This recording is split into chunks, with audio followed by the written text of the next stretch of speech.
MLC ఎన్నికల భాగంగా మనం ఇక్కడ వరంగల్‌లో తిరుగుతున్నాం. ఇక్కడ ఓటర్లు ఎటువైపు మొగ్గు చెప్తున్నారు. నమస్కారం అండి. మీ పేరు? నమస్కారం. నా పేరు కుడికాల ప్రసాద్.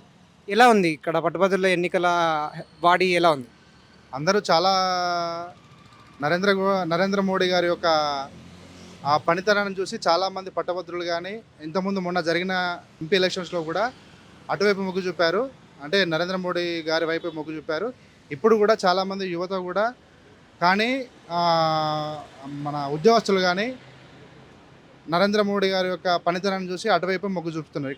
దానిలో భాగంగా ఇప్పుడు వరంగల్, ఖమ్మం, నల్గొండ పట్టభద్రుల ఎమ్మెల్సీ అభ్యర్థి ప్రేమేందర్ రెడ్డి గారిని గెలిపించడం కోసం చాలామంది అతనికే ఓటు వేద్దామనే ఆలోచనలో ఉన్నారు. ఎందుకనంటే మిగతా ఆ ముగ్గురు ఇప్పుడు ప్రస్తుతం ఉన్న ముగ్గురు అభ్యర్థులను కనుక మనం చూసుకుంటే తిన్మార్ మల్లన్న అనే వ్యక్తి కాంగ్రెస్లో జాయిన్ అయ్యి కాంగ్రెస్ నుంచి టికెట్ తీసుకున్నాడు. అతను పక్క పెడితే మిగతా రాకేష్ రెడ్డి అనే వ్యక్తి ప్రస్తుతం ఆయన బీజేపీలో జాయిన్ అయ్యి తర్వాత కొన్ని కారణాల వల్ల ఆయన వేరే పార్టీకి వెళ్ళడం జరిగింది. కానీ అక్కడ వాళ్ళు కూడా సపోర్ట్ చేయకపోవడం వీళ్ళందరికంటే ఈ ముగ్గురులో కనుక చూసుకుంటే ఈ ప్రేమేంద్ర రెడ్డి అనే అభ్యర్థి ఆయన మొదటి నుంచి పార్టీని నమ్ముకొని ఉన్న వ్యక్తి కాబట్టి ప్లస్ అదొకటి మోడీ గారి యొక్క ఆహ్వానం చూసి చాలామంది ప్రేమేంద్ర రెడ్డి గారిని గెలిపించే ఆలోచనలో ఉన్నారు. మీరు మోడీ గారి గురించి మాట్లాడుతున్నారు కాబట్టి మోడీ గారు చేసిన టాప్ 2 పనులలో ఏది బెస్ట్ అని మీరు ఏది చెప్తారు? ఓటర్లు దేనికి మొగ్గు చూపుతున్నారు? ఏ స్కీమ్స్‌కి? ఓటర్ల స్కీమ్ అనే కంటే మోడీ గారి యొక్క మీరు అన్న 2 కారణాలు చెప్పాలంటే ఫస్ట్ భారతదేశం యొక్క భద్రత, తర్వాత మిగతా దేశాలలో కన్నా మన భారతదేశం యొక్క ఆర్థిక వ్యవస్థను బలోపేతం చేయడం, ఇంకా ఇలాంటివి చాలా ఉన్నాయి. ఆర్థిక వ్యవస్థ కానీ, రక్షణ వ్యవస్థ కానీ, మౌలిక సదుపాయాలు కల్పించే పని కానీ, గ్రామాలకు విద్యుత్ అందించే కార్యక్రమాలు కానీ ఇలా చెప్పుకుంటూ పోతే చాలా ఉన్నాయి. యువతకు కూడా మంచి నైపుణ్యం సంబంధించిన స్కిల్ డెవలప్మెంట్స్ శిక్షణ కేంద్రాలు ఏర్పాటు చేసి వాళ్ళకి కూడా ప్రోత్సాహకంగా ఇప్పుడు మా వరంగల్లో చూసుకుంటే కొత్తగా వ్యాగన్ ఫ్యాక్టరీ ఇచ్చాడు.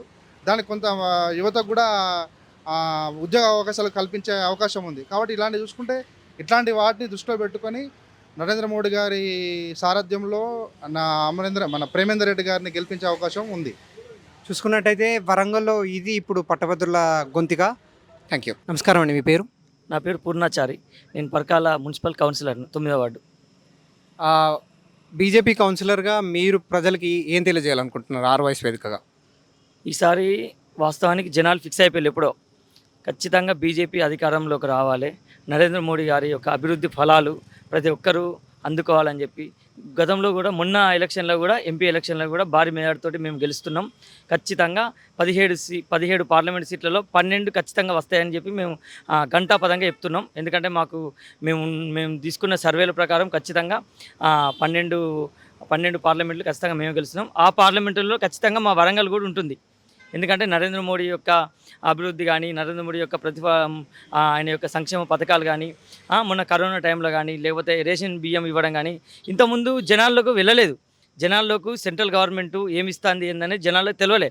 ఇప్పుడు మేము ప్రతి గ్రామంలో, ప్రతి ఊళ్ళల్లో, ప్రతి విలేజ్లలో, ప్రతి మండలాల్లో, ప్రతి డివిజన్లో, ప్రతి మున్సిపాలిటీలో, ప్రతి నగర పంచాయతీ అన్నిట్లలో ప్రతి దాంట్లో మేము నరేంద్ర మోడీ యొక్క ఫలాలు మేము చెప్తున్నాం. సెంట్రల్ గవర్నమెంట్ ప్రతి వచ్చే మన నిధులన్నీ సెంట్రల్ గవర్నమెంట్ వస్తాయి, మనకి ఇచ్చే అన్ని నరేంద్ర మోడీయే. ఈ స్టేట్ గవర్నమెంట్ చేసే ఏం లేదు. రోడ్లు కానీ, ఈ మన వీధి దీపాలు కానీ, ఈ గవర్నమెంట్ గ్రామ పంచాయతీలకు వచ్చే జీతాలు కానీ, స్వచ్ఛ భారత్ కానీ, మరుగుదొడ్లు కానీ, ఈవెన్ ఏదైనా కూడా ఈరోజు ప్రతి గ్రామం డెవలప్మెంట్ అవుతుంది, రేషన్ బియ్యంతో సహా డెవలప్మెంట్ అవుతుందంటే అది కంపల్సరీ సెంట్రల్ గవర్నమెంట్ కేంద్ర ప్రభుత్వ నిధులతోటే.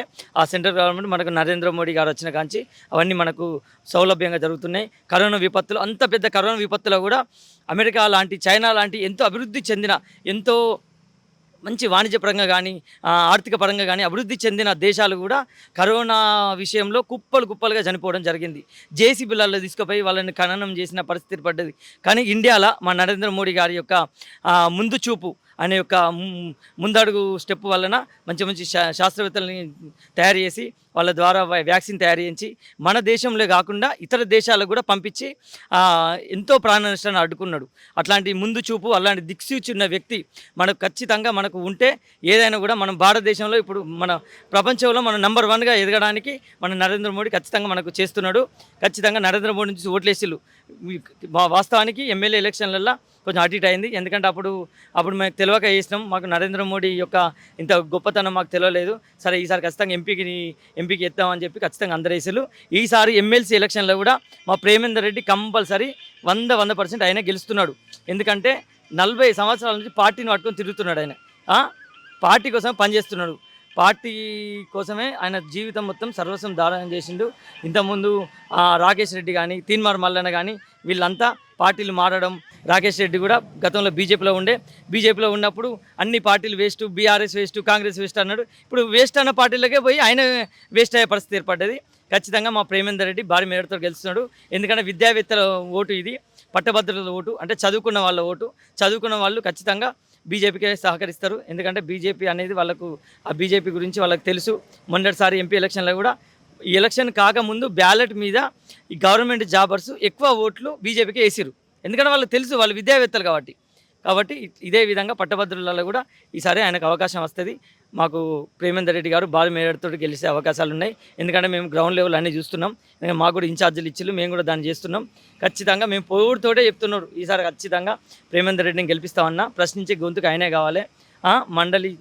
శాసన మండలి కూడా ఆయన ఉంటేనే మనకు ప్రతిపక్ష నేత అనేటువంటి గట్టిగా ఉంటేనే శాసన మండలిలో ప్రశ్నించే వ్యవస్థ ఉంటుంది. కాబట్టి ఆయన సౌమ్యుడు కాబట్టి ఆయన ఖచ్చితంగా గెలిపిస్తామని చెప్పి జనాలు ఆల్రెడీ పట్టభద్రులందరూ ఫిక్స్ అయిపోయారు.